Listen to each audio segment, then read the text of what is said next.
감독과 목사는 같은 거라 그랬죠. 자, 이번 시간에는 감독의 조건에 대해서 한번 살펴보도록 하겠습니다. 디모데 전후서하고 디도서를 저희가 목회서신이라고 말을 합니다. 그래서 이제 목회자의 자격에 대해서 여기 지금 나와 있습니다. 디모데전서 3장을 한번 보도록 하겠습니다.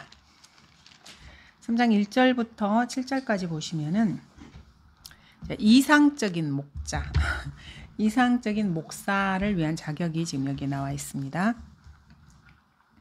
1절부터 7절까지 한번 보도록 하겠습니다. 자, 어떤 사람이 감독의 직분을 원하면 그가 선한 일을 사모한다는 그 말은 참되도다. 그래서 이제 감독은 목사를 말하는 것입니다. 그리고 이 감독은 교회 내의 직분 중에 하나입니다. 그러므로 감독은 비난받을 일이 없어야 하고 한 아내의 남편이어야 하며, 이렇게 해서 이제 쭉 그 자격 조건이 딱 나옵니다. 여기서 한 아내의 남편이라는 말에 주의를 하시기 바랍니다.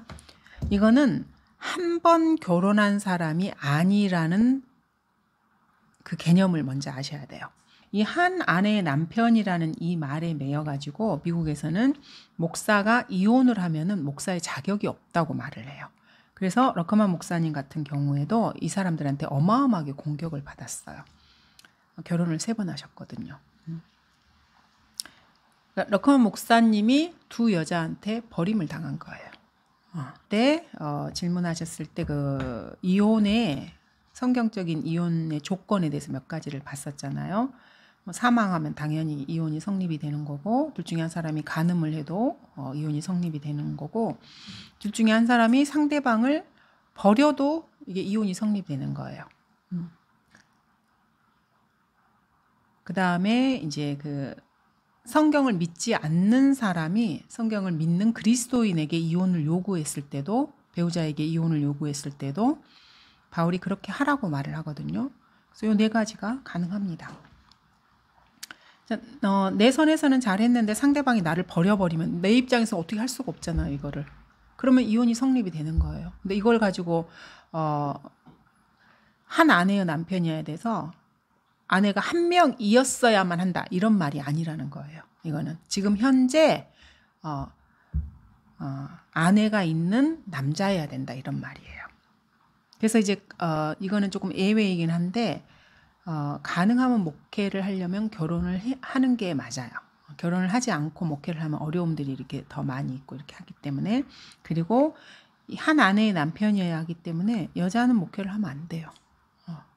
여자가 아내를 두는 게 아니잖아요. 그래서 이 성경 구절을 근거로 해서 여자 목사들은 비성경적이라고 하는 거예요. 왜냐하면 자격 요건 중에 하나가 한 아내의 남편이기 때문에 그렇습니다. 러커만 목사님 같은 경우에도 첫 번째 아내는 구원받지 않았을 때 결혼을 했던 여자예요. 근데 본인이 말을 하진 않았는데 그 여자는 구원을 받았어요. 왜냐하면 그 집안의 그 사람들이 다 근본주의 계통의 사람들이었는데, 근데 러커만 목사님을 좋아한 거예요. 결혼을 했는데 러커만 목사님께서 중간에 27살에 예수님을 믿고 거듭나 버린 거예요. 그래서 내가 거듭났다고 하니까 그때서야 여자가 나도 믿어, 이렇게 한 거예요. 근데 남편이 거듭나고 났더니 자기가 옛날에 알았던 그 남자가 아닌 거예요. 바뀌어버린 거예요. 왜냐면 주님의 말씀에 막 너무나 열성적이고 말씀을 공부하고 막 이렇게 하니까 나 옛날에 술 먹고 이런 러커만이 좋았는데, 이렇게 된 거예요. 그래서 애들을 5명인가 더 이렇게 낳았었는데, 어쨌든 간에 그래서 여자가 애들과 남편을 버리고 떠나버렸어요. 근데 두 번째도 결혼을 했는데 두 번째 여자도 떠났어요. 남편을 버리고 가버린 겁니다. 그럼 어떻게 해요? 상대방이 나를 버려버렸는데. 그렇다고 해서 내가 하나님의 사역을 주님께서 나를 부르셨는데 그만두고, 이런 건 말이 안 되거든요. 여자가 나를 버렸다고 내가 주님이 부르신 사역을 못하느냐, 그거는 있을 수 없는 일입니다. 그런데 이제 미국 근본주의자들은 러커만 목사님께서 3번 결혼했고, 결혼을 하려면 또 이혼을 해야 되니까 이혼을 했기 때문에 목사의 자격이 없다고 어마어마하게 공격을 해대요. 그래서 이제 어느 날 그 목회자들 모임에서 러커만 목사님께서 이렇게 같이 식사를 했는지 모임이 있었을 때 이제 부부 동반으로 이렇게 모인 자리가 있었나 봐요. 근데 거기 이제 혼자 가셔가지고 이야기를 하다가 이렇게 질문을 한번 하신 적이 있어요. 그 어떤 그 목회자 부부한테, 그 목사한테, 자, 당신이 하나님으로부터 부름을 받았는가? 아니면 당신의 아내가 부름을 받았는가? 이렇게 질문을 던졌어요. 그러니까 목사님께서. 그랬더니 당연히 내가 여자가 아니고 내가 부르심을 받아 당연히 이렇게 이야기를 하죠. 그렇죠? 그러면 부르심을 받지도 않은 아내가 나를 떠났다 그래서 이 부르심을 받은 게 바뀌느냐? 목회를 그만둘 것이냐? 그게 아니라는 거죠. 그러니까 이제 요 구절을 잘 이해를 못해서 사실은 이 사람들은 슈퍼 성결주의자들인 거죠. 근데 그렇다 해서 뭐 정말로 성결한 삶을 사느냐 그러면 그런 것도 아니고요. 다 인간은 거기서 거기기 때문에. 그리고 이 성경을 번역하신 목사님도 결혼을 2번 하셨습니다. 그러니까 처음에 결혼했던 분은 둘 다 구원받지 않은 상태에서 결혼을 한 거죠. 그리고 이제 생활을 하다가 40대에 목사님께서 혼자 이렇게 뭐 책인가 전도진가 보시다가 혼자 이제 구원을 받으신 거죠. 근데 알고 봤더니 그 전에는 몰랐는데 자기 아내가 여호와의 증인 같아요. 제가 여러 가지 이제 이야기 여기저기 조합을 해서 들어보면은 그러니까 이단인 거죠.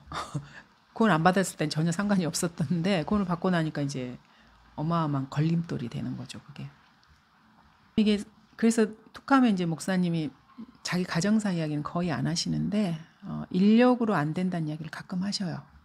그러니까 영적인 일은 인력으로, 그러니까 사람의 힘으로 되는 일이 아니다. 맞아요, 그게. 그래서 이제 복음을 전파하고 이렇게 하긴 하지만 내 힘으로 뭐 가족이 어떻게 되고 이런 건 아닌 것 같아요. 그러니까 내가 할 수 있는 선에서는 이렇게 말씀도 전파하고 이렇게 하지만 특히 이단 사이비에 빠진 사람들은 아주 많이 어려워요. 그래서 이제 우리 교회 성도들 중에서도 자기 가족 중에서 이단 사이비에 빠진 사람들이 있거든요. 본인이 있다가 나오신 분도 있지만 자기 가족들은 여전히 그런 데 있는 사람들도 있습니다. 자, 이렇게 해서 목회자는 남자만 한다는 거로 가능하면은 결혼한, 그래서 목회에 자기가 부르심을 받았다고 생각이 되면은 결혼할 자매를 찾으셔야 돼. 그분은 그게 이제 안정적으로 사역을 할 수 있기 때문에 그렇습니다. 그래서 목사의 이 자격에 있어서 한 아내의 남편이라는 말은 여자가 하면 안 되는 거고, 지금 현재 상태에서 아내가 한 명, 그러니까 여러 명의 아내를 두거나 이러면 안 된다는 그런 말씀인 거예요, 지금. 그러니까 뭐 몰몬교나 뭐 이슬람교 이런 사람들은 안 된다는 거예요. 거기는 다중혼이라 그런가요? 여러 사람과 결혼이 가능하잖아요, 거기는. 이슬람교 같은 경우에는 법적으로 4명까지 아내를 둘 수 있거든요. 근데 더 웃긴 거는 정말 그 웃기는 종교야. 자기가 아내한테 3번을 이혼한다는 말을 하면 이혼이 성립이 돼요, 이슬람교는. 그 경전 자체가 그렇게 돼 있어요. 그래서 4명의 여자를 아내로 허용이 가능하지만 마음에 안 들면 이혼이 가능한 거예요. 그리고 다른 여자를 거기다 채워놓는 거예요. 그러니까 말만 4명이지 지멋대로인 거죠. 자기가 원하는 대로 이혼하고 새로운 여자 거기다 집어넣고 뭐 이렇게 하는 거예요. 자, 하나 이제 주의해야 될 것은 여기 보시면은 이상적인 목사의 자격에는 목사의 그 인품에 대해서만 쫙 말씀을 하셔요. 근데 8절부터는 이상적인 집사의 자격이 나오거든요. 근데 집사의 자격을 말할 때는 그들의 아내에 대한 자격도 나와요. 그래서 11절에 보시면은 그들의 아내들도 이와 같이 신중하고 중상하지 아니하며 절제하고 모든 일에 신실해야 하리라. 자, 그래서 집사를 선임할 때는 그 아내의 인품을 반드시 봐야 돼요. 근데 목사를 부르실 때는 하나님께서 그 아내의 인품을 보지 않아요. 이거 되게 재밌는 그 포인트입니다. 그래서 저의 인격에 대해서 이러쿵저러쿵 하시면 안 돼요. 저는 하나님께 부르신 사람이 아니고 목자를 부르신 거예요. 성경적으로 그렇게 돼 있어요. 그래서 아내가 떠나가도 목회가 계속 되는 이유가 그것 때문에 그런 거예요. 재밌죠? 되게. 근데 집사는 교회 일을 하는 사람이에요. 그래서 그 아내의 인품을 보셔야 돼요. 왜냐면 교회에서 선임을 해서 교회 일을 하는 사람이기 때문에 교회 다른 사람들과 이렇게 부딪히고 하면 안 되거든요. 이렇게 잘 이렇게 하셔야 돼요. 그래서 당연히 집사들의 아내들도 신중하고 중상하지 않고 절제하고 신실한 그런 모습이 있어야 남편이 집사로 선임이 되는 것입니다. 물론 집사도 여자는 안 돼요. 왜냐하면 집사의 그 조건 중에 한 아내의 남편이어야 돼요. 집사도. 저쪽 디도서에 보시면 그게 나옵니다. 그래서 이게 집사와 목사의 자격 요건이 거의 비슷한데 그 부분에서만 달라요. 거의 비슷한데 이게 성경에 그냥 기록이 돼 있잖아요. 저희가 지어낸 게 아니고요. 지역교회 내에서 직분은 목사하고 집사 두 개밖에 없습니다. 자, 그럼 이제 목사의 그거를 한번 우리가 쭉 한번 읽어볼게요. 그 자격 조건을 2절에 디모데전서 3장 2절부터 한번 보겠습니다. 그러므로 감독은 여기서 감독은 목사라 그랬습니다. 비난받을 일이 없어야 하고 한 아내의 남편이어야 하며 절제하고 신중하며 예의 바르고 대접하기에 힘쓰며 가르치기를 잘하고 술을 즐기지 아니하며 구타하지 아니하고 더러운 이익을 탐내지 아니하며 오직 잘 참고 다투지 아니하며 탐욕스럽지 아니하고 자기 집안을 잘 다스려서 온전한 위엄으로 자기 자녀들을 순종케 하는 사람이어야 하리라.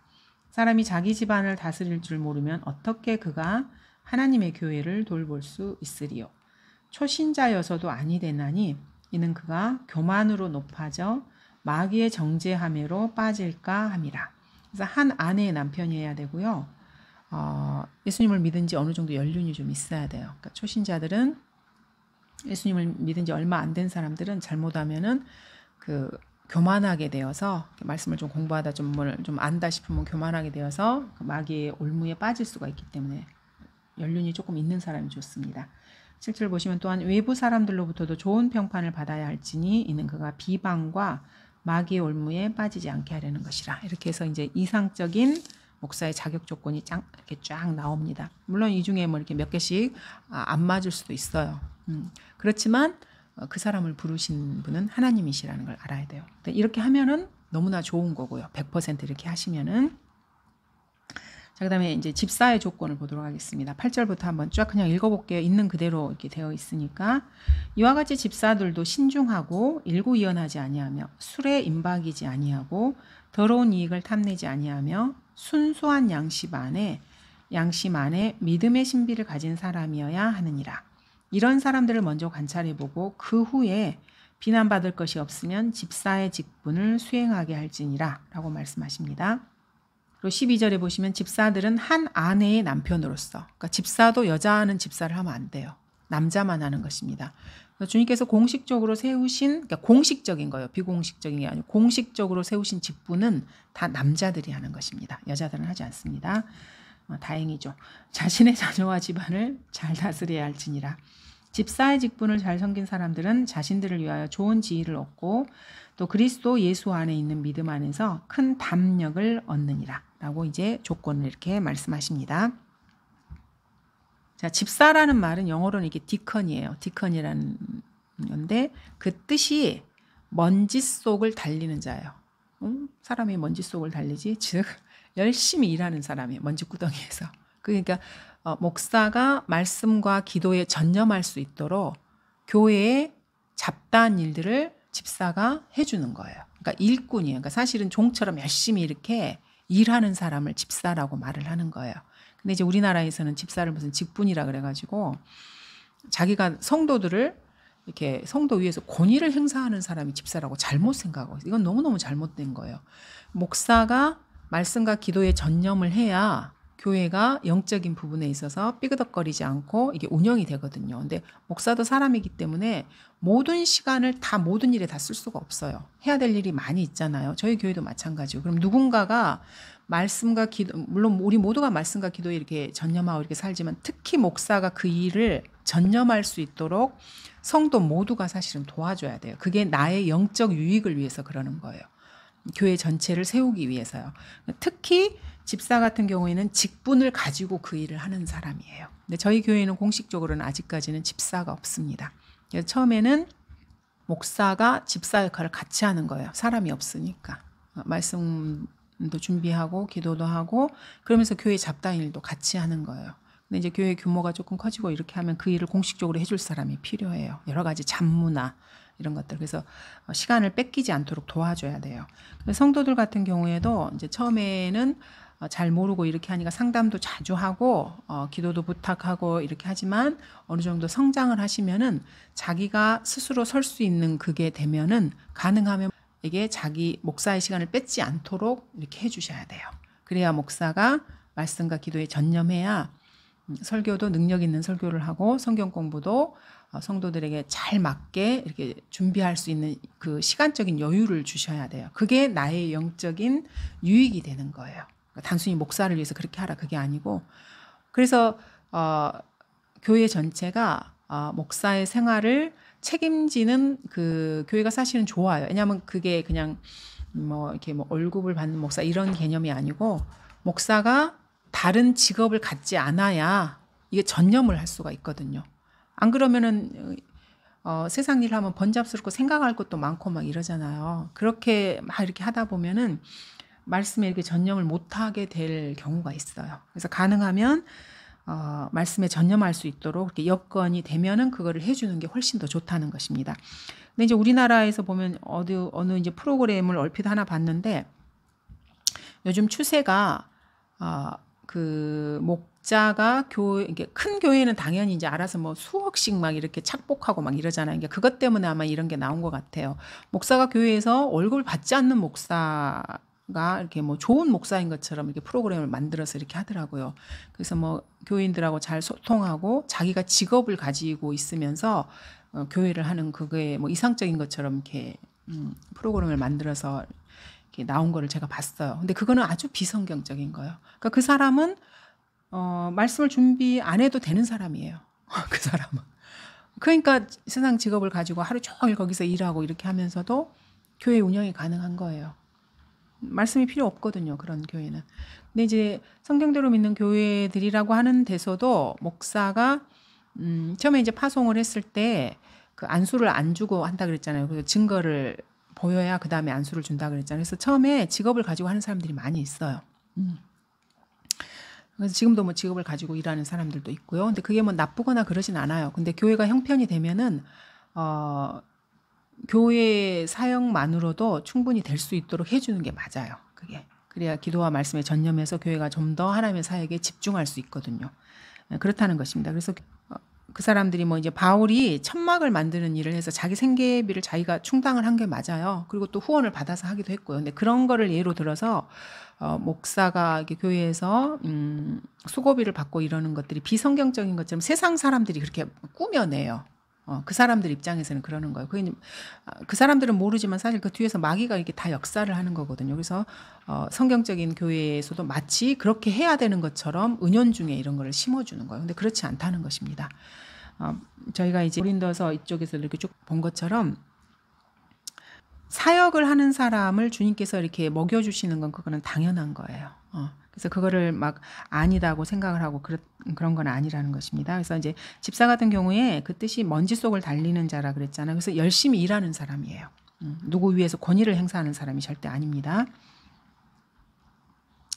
그래서 신실한 성도는 자기가 성당을 해서 목사가 말씀과 기도에 집중할 수 있도록 도와줘야 되는 것입니다. 저희 모든 성도들이 이제 성장을 해서 그렇게 해야 되는 것이고요. 기도로도 함께 도와야 되는 것이고요. 그래서 이제 여기에 교회 내 자매들의 역할이 이제 필요한 거예요. 자기 자신이 신실한 성도가 되어서 이런 개념들을 가지고 계셔야 돼요. 그게 교회 사역을 도와주는 첫 발자국이라고 생각을 하시면 됩니다. 그래서 불필요하게 목사에게 시간을 빼앗지 않도록 각자가 도와야 돼요. 이제 특히 이제 아줌마들이 항상 문제야. 아줌마들이 전화를 해가지고 1시간, 2시간 시간 빼는 걸 아무렇지도 않게 생각을 해요. 근데 뭐 중요한 이야기면 상관이 없는데 잡다하고 너절하게 그 아줌마들 하는 이야기들 있잖아요. 남편 이야기, 뭐 자식 이야기, 뭐가 이렇고 저렇고 안 들어도 되는 쓸데없는 이야기를 그렇게 해요. 습관이 돼가지고 사람들이. 처음에는 이제 잘 모르시고 이러면 한두 번은 받아줄 수 있고 이렇게 해요. 근데 이제 그거를 조금 조심하셔야 돼요. 그러면 목사하고 노닥거리는 게 목사의 임무라고 잘못 생각하시는 거야. 그게 자기를 지금 돌봐준다고 생각하는데 그렇지 않아요. 말씀을 가르쳐서 말씀으로 이 사람이 잘 하나님과 교제하고 주님과 둘이 잘 사는 사람으로 만들어야 되는 거거든요. 목사하고 노닥거리면서 그냥 그러셨어요. 자매님 안 되셨어요. 이렇게 하는 게 목사의 일이 아니에요. 그러니까 오해를 하신 거예요. 잘 모르시기 때문에. 그렇습니다. 이렇게 해서 저희가 이제 목사와 집사의 자격에 대해서 한번 이렇게 살펴봤습니다.